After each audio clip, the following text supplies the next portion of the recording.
So this far in the series, we have been concentrating on strongly typed behavior of TypeScript.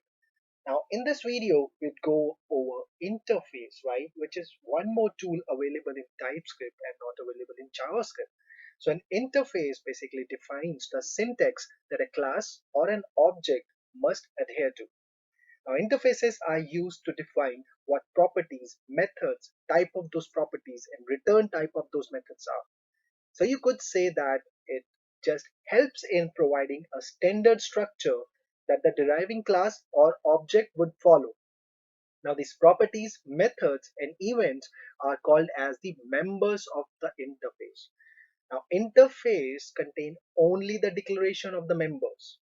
It is the responsibility of the deriving class or object to define the members.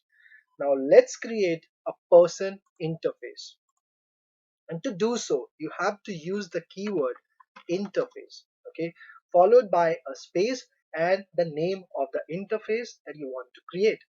So it's a good practice to start the name with I. I represents interface. So I say I person, okay. Both I and P are in capital letters. And then opening and closing braces.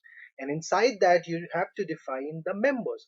Now, the members could be properties, right, or could be methods. So let's define both. So we say name colon string, like so.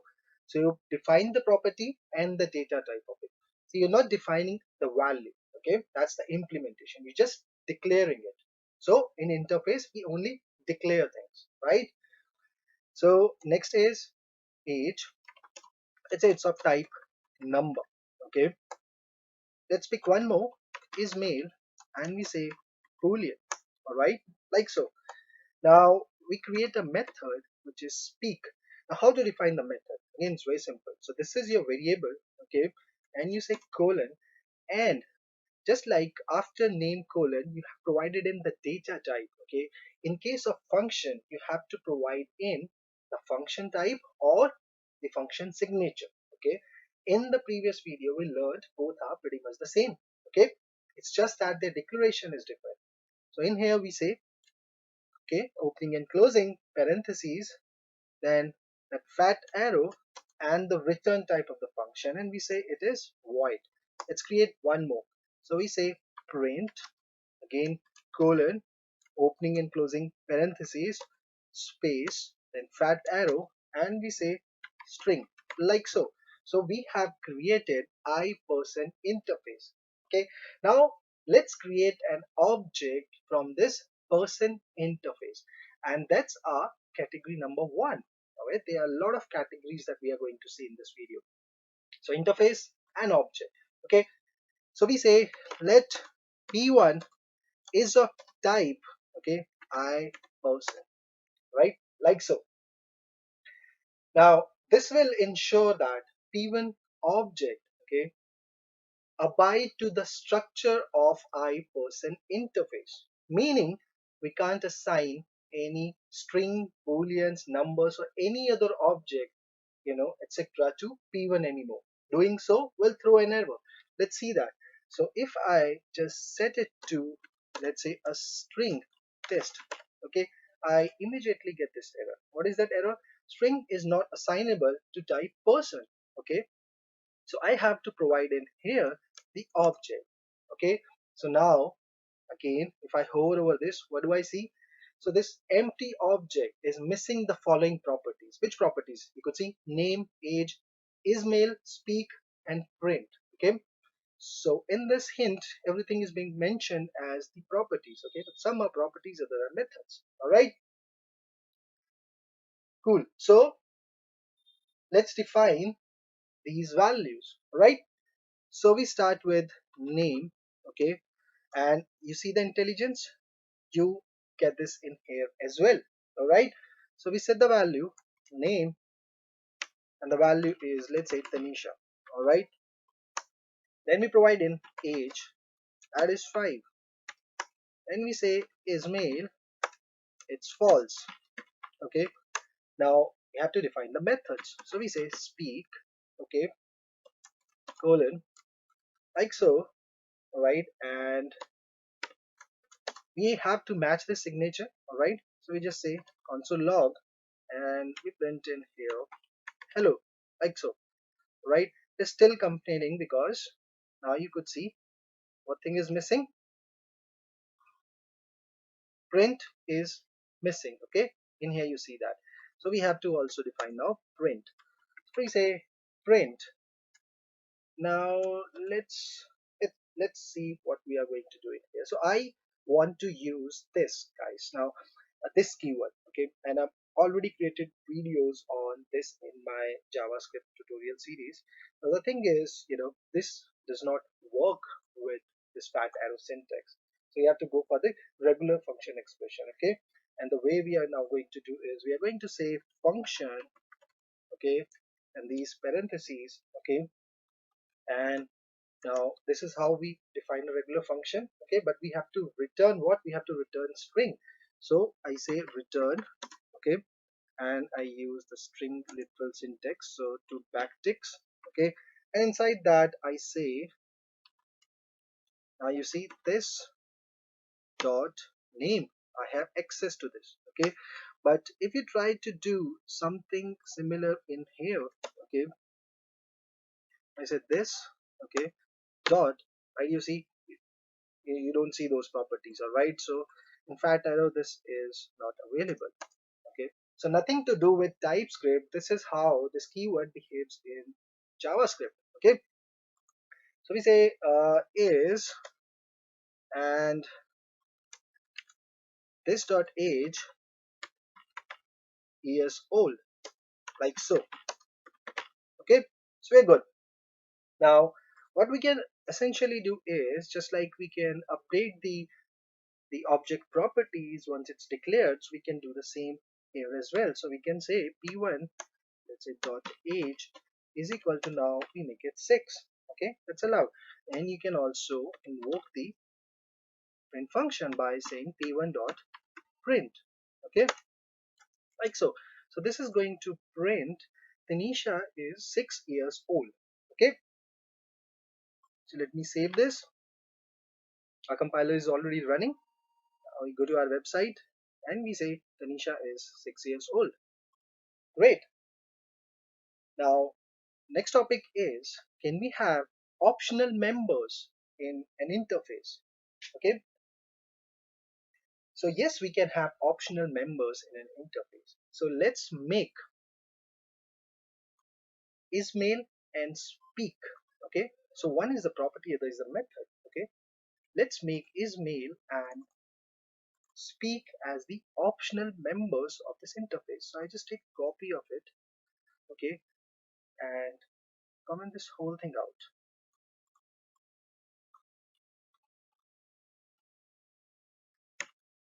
Okay, come in here, is that, and to make it optional, okay, any guesses what we have to do? You know it, right? We have to use the question mark. So we say question mark after this email and question mark after this speak. Now these two members are optional. What does that mean? Okay, so we are going to create now a variable of type I person. Okay, and I say equal to, like so. And now if I hover over this p2, you see it is only talking about the mandatory, the required members, okay, like name, age and print. So only those members are compulsory to be defined in here, okay. So we say now name, give it a name, let's say Avi, all right, age, we say 10, all right, and why not I use the same print method, like so, okay. Now you could do the same thing, like you can update the age and you can print this to the console. So I simply just print it to the console in here. And guys, we got to change this object because the object now is p2, okay. So this is how you can make members as optional. Okay, save it. Let's open our application. Avi is 10 years old. Great. So this works. Now, next in the list is, read only, union type properties, and any extra member that we can add. Let's see. All right. So this is the same interface. All right, that we have used in this previous example. Now, some property should only be modifiable when an object is first created. Okay, so you can specify this by putting read only before the name of the property. Okay, and also property can be of union type. Yeah, so what do we have to do? So we say, now let's make this name read only. So we just say read only, like so. Okay, so now this becomes a read only property. So what does that mean? So in here, right, outside creating this object, right, we were able to update the age. But now after this, right, you will not be able to do that operation with property name. Okay, let's see that. Union type. So let's make age as union. And again, for union guys, we know, that we use this pipe symbol. So we make it number or string. Okay, so you could see I person.age is of type string union number. Okay, so extra members, right? That's another thing. But let's first create an object from this. So we say let p3 is of type I person. Okay, and we create the object like so. So these three are mandatory, right? So we use, let's say this only again. So I paste that in here. All right, and just uncomment this. Okay, so the error is gone now. Now let's try to change the name. Okay, once this p3 is initialized, how do we do that? We say p3 dot name. Okay, so you see that equal to, and we try to set it to something. Okay, and we get this error, cannot assign to name because it is a read only property. All right, and I can change the age, right? And while initializing, I set it to a numeric value. The union behavior is it could either hold number or string. So I can say p3 dot age is equal to in string and 10. Okay, like so. I can do that. Extra member, right? Can I add any extra property to this p3 variable now? Example, can I say hobbies is of type a string array, alright, like so, right? Not allowed. What do we see? Object literal may only specify known properties, and hobbies does not exist in the type I person. Can we use interface with functions? And now let's understand. So in function, what do we have? We said, we can break down a function into three parts: input, the processing logic, and the output. Okay, now an input is nothing, right? It's a data, and a data could also be an object, which abide to the structure defined by a certain interface, right? So a function, let's say, is, so we say const get name. Okay, and what are we going to do is we're going to provide in an argument person which satisfied this I person structure. Okay, and which means that these are all the required members, right? And we say fat arrow and opening and closing curly braces. Inside that we just say console log, right? And let's use the string literal syntax, and we say hey, like so, and we say person Now you do dot and you see the intelligence, all right? So you see these members, you select this. But guys, so this is how you can use, interface with functions. Now interface and inheritance, right? So an interface can be extended by other interfaces, meaning an interface can inherit from other interface. Now TypeScript allows an interface to inherit from multiple interfaces. We have to use the extends keyword to implement inheritance among interfaces. And there are two type of inheritance in here: single interface inheritance and multiple interface inheritance. Let's see the example of both. So I have this interface, I person. Again, I have to keep commenting out previous stuff because I'm using the same interface name. So I say interface I person, which contains one member property, right? Name of type string. Then this is my another interface, which is iDeveloper, right? And it contains the property language of type string. I want to create an object which contains both of these properties. How can I achieve that? With the help of single interface inheritance. It's very simple. So like I mentioned, you got to use this extends keyword and then you provide it a name.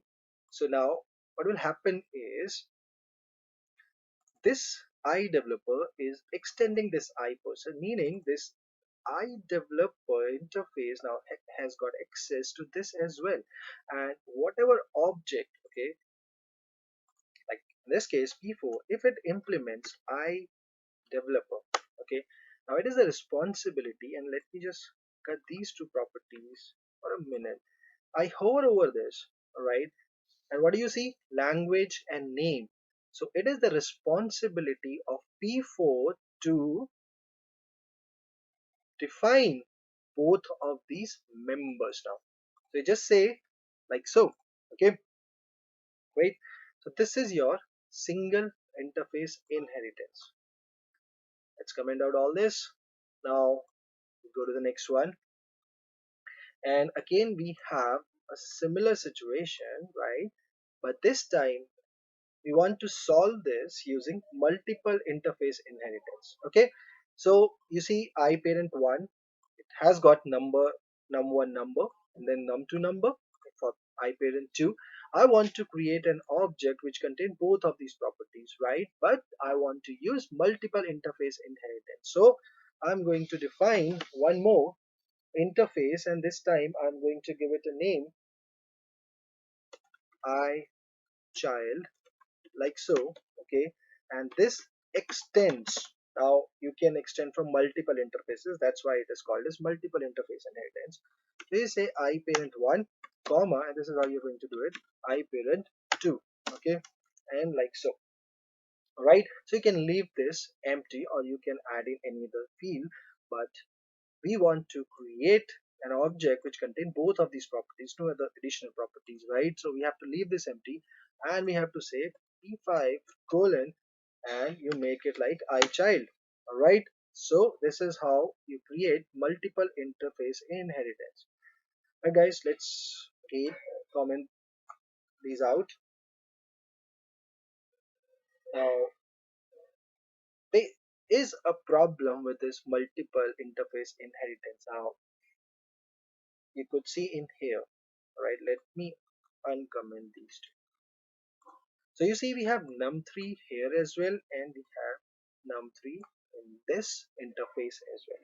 Now these are called as overlapping members. Okay, now these overlapping members with the same name and type are allowed for multiple inheritance. However, overlapping members with same name but different types aren't allowed. Okay, let's see that. So if I uncomment this, currently these are the overlapping members, their data type is same, so it's allowed. Okay, but if I change one out of these to, let's say, of type string. Okay, right? Immediately get this error.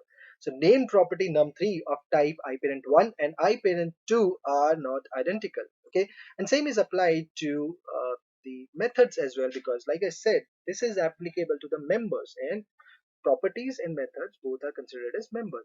So I can revert this, and this time I change the return type of this function to string. Okay, and again we get this error, right? So we say named property print of type iparent1 and iparent2 are not identical.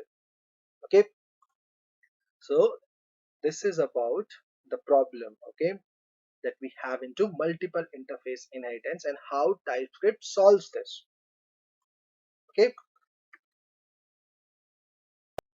now, guys, I have not yet created a video on classes in TypeScript. So for now, you can consider, class as a blueprint to create objects. Basically a class specifies properties and methods an object will have.